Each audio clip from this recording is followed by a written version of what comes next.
माननीय अध्यक्ष महोदय, देश में कोविड का पहला केस आया था 13 जनवरी 2020 और दुनिया में सबसे पहला केस वुहान में दिसंबर 2019 में पाया गया था। यानी कि दिसंबर में कोविड पेंडेमिक का 2 वर्ष पूर्ण हो रहा है। एक ऐसी वैश्विक क्राइसिस है और एक क्राइसिस पर विस्तार से चर्चा हो और माननीय सदस्य उसमें अपनी विस्तार से बात रखे, इस उद्देश्य के साथ डिस्कशन, शॉर्ट ड्यूरेशन डिस्कशन हो रहा था। लोकसभा में जब कोविड पर चर्चा चल रही थी तब कुल मिलाकर 75 माननीय सदस्यों ने अपनी बात रखी थी और रात को 1 बजे तक डिस्कशन चला था। ये महत्वपूर्ण चर्चा हो रहा है। It's a very serious discussion, it's a serious situation. चिंतित है, सरकार उसके सामने निपटने के लिए मेहनत कर रही है। ऐसी स्थिति में विपक्ष और पक्ष के सभी लोग अपने अपने सुझाव दिया होता तो मुझे उसका फायदा भी अवश्य होता, लेकिन मैं दर्द के साथ बता रहा हूं कि इतनी सीरियस मैटर पर, महत्वपूर्ण विषय पर चर्चा में भाग न लेते हुए केवल 8 ही सदस्यों ने उसमें बोल पाए और बाकी सदस्यों ने हाउस को डिस्टर्ब किया। तो इंडिया ने जिस तरह से कोविड क्राइसिस के सामने एक्शन लिया और सक्सेसफुली कोविड क्राइसिस को मैनेज करने की कोशिश की, उसके आज दुनिया में सराहना हो रही है। उसके अलावा माननीय अध्यक्ष महोदय, जब देश में कोविड के सामने लड़ने के लिए सबसे महत्वपूर्ण वेपन कोई हो तो वेपन है वैक्सीन। देश में ही इंडिजीनियस वैक्सीन का रिसर्च हुआ, इंडिजीनियस वैक्सीन का मैन्युफैक्चरिंग हुआ। वैक्सीन भी एक ऐसा समय था माननीय अध्यक्ष महोदय जब देश में वैक्सीन या तो कोई मेडिसिन सेक्टर में, फार्मा सेक्टर में रिसर्च होता था तो रिसर्च को अप्रूवल के लिए 2-3 साल लग जाती थी और प्रधानमंत्री जी के एफर्ट से हमारे साइंटिस्ट को प्रोत्साहित करने के बाद वहीवटी प्रक्रिया को भी सरल किया और ये वहीवटी सरल प्रक्रिया के माध्यम से देश में इंडिजीनियस रिसर्च, देश में ही रिसर्च और देश में ही मैन्युफैक्चरिंग किया हुआ वैक्सीन हमें 9 महीने में मिल गया। ये हमारे देश के लिए सबसे बड़ी उपलब्धि है। इतना ही नहीं, देश में वैक्सीन का मैन्युफैक्चरिंग होने के बाद 130 करोड़ जितनी जनसंख्या और 130 करोड़ की आबादी को वैक्सीनेशन करना एक बहुत बड़ी चैलेंज थी। और दुनिया में जब वैक्सीनेशन की बात आती है तो इंडिया की आबादी के सापेक्ष में दुनिया की आबादी बहुत कम है, लेकिन भी इंडिया ने जो वैक्सीनेशन ड्राइव चलाई, प्रधानमंत्री जी के जन्मदिन के अवसर पर देश की जनता स्वयं आगे आई। यहाँ से कोई ऐसा फरमान नहीं निकला था। सभी को प्रधानमंत्री जी को हम क्या तोहफा दे सकते हैं? क्या देश के नागरिकों की हेल्थ सुरक्षा देके हम प्रधानमंत्री जी का जन्मदिन मनाए, सेवा कार्य करके मनाए? ऐसा केवल मैंने एक ट्वीट किया था और एक ट्वीट के आधार पर 2.5 करोड़ डोज एक दिन में एडमिनिस्टर हो जाना, उसकी सराहना की होती। बाकी तो ठीक है, पॉलिटिक्स चलता रहता है, आपको जो कहना है वो कहते रहते हैं, लेकिन जब राष्ट्र गौरव का विषय आता है, ऐसी स्थिति में हम सब लोग साथ में मिलकर उसकी सराहना करें तो मुझे लगता है कि देश का गौरव भी बढ़ता है। जो मैं वर्तमान समय की बात करूं तो वर्तमान समय में ओमिक्रॉन केस अभी दिखाई दे रहा है। ओमिक्रॉन के सामने लड़ने के लिए भी हमने पहले से ही तैयारी रखी है। देश में ओमिक्रॉन केस बढ़े, ऐसी स्थिति में हम क्या करें? ओमिक्रॉन क्या है? ओमिक्रॉन एक डेल्टा वेरिएंट का म्यूटेट वेरिएंट ओमिक्रॉन है और वो सबसे पहले नवंबर में 24 नवंबर को अफ्रीका में पाया गया और अफ्रीका में ये दिखने के बाद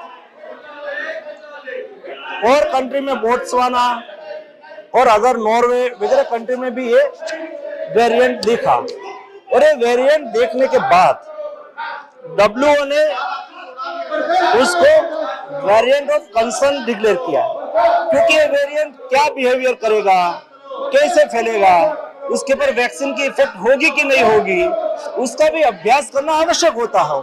और इसलिए WHO ने कहा कि वेरिएंट ऑफ कंसर्न है और उसके ऊपर डिटेल से स्टडी की जाएगी और WHO भी उसके ऊपर नजर बनाए रखे हैं और भारत सरकार की ओर से हम भी उसके ऊपर नजर बनाए रखे हैं।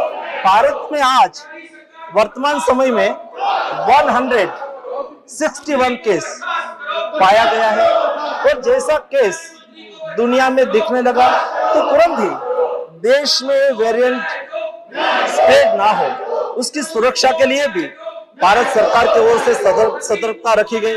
जिस कंट्री में वेरिएंट है उसको अलग कंट्री आइडेंटिफाई किया और एक रिस्क कंट्री के रूप में हमने उसको पहचाना।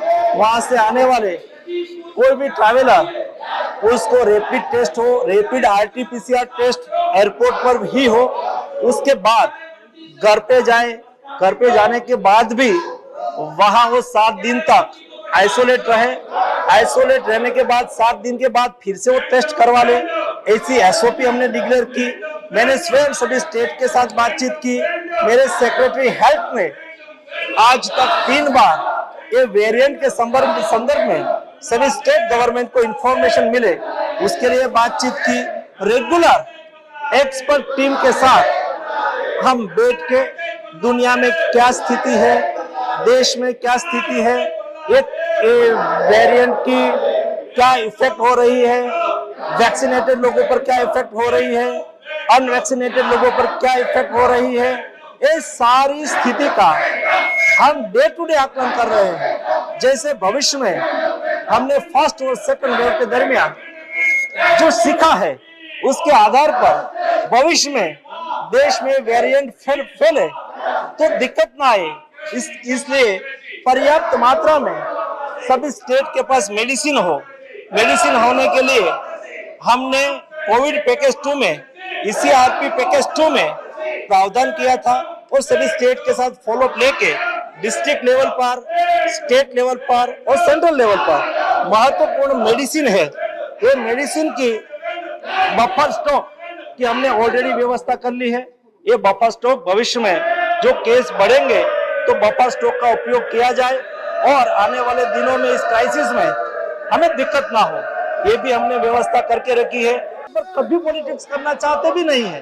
प्रधानमंत्री जी ने स्वयं कहा है कि ये कोविड क्राइसिस के सामने देश को एक होकर लड़ना है।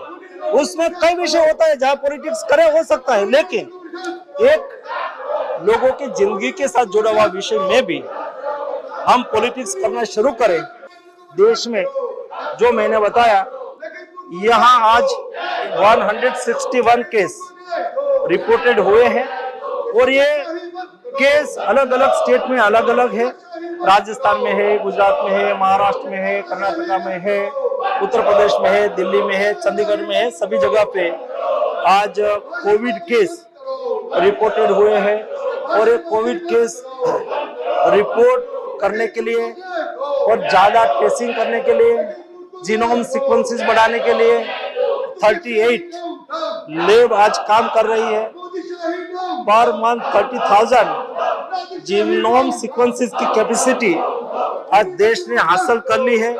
दुनिया जैसे जीनोम सीक्वेंसेस करती है ऐसा ही हम टाइमली जीनोम सीक्वेंसेस कर रहे हैं। आज हमने वो भी काम शुरू कर दिया है कि ये वेरिएंट इंडिया में हमारी वैक्सीन उसके ऊपर इफेक्ट कर रही है कि नहीं कर रही है, ये चेक करने के लिए कल्चर डेवलप करना होता है और कल्चर वेरिएंट को, ओमिक्रॉन वेरिएंट का कल्चर डेवलप करके उसके पर क्या इफेक्ट हो रही है हमारी वैक्सीन की, उसका भी स्टडी हो रहा है और अगले 1 सप्ताह में उसका भी रिपोर्ट आ जाएंगे। उसके आधार पर हम कह पाएंगे। मेरा सभी से आग्रह है कि यहाँ हमने वीकली एक बार सरकार की ओर से एक बुलेटिन आता है और सरकारी गवर्नमेंट स्पोक पर्सन आके इंफॉर्मेशन दे रहा है। ये इंफॉर्मेशन पर कृपया ध्यान दीजिए। जो लेटेस्ट अपडेट है, रेगुलर दुनिया में क्या चल रहा है, इंडिया में क्या चल रहा है, वेरिएंट की मूवमेंट क्या है, उसके ऊपर एक्सपर्ट ओपिनियन क्या बन रहा है, आगे क्या करना है, उसके लिए बुलेटिन के द्वारा ऑफिशियल इंफॉर्मेशन दी जाती है।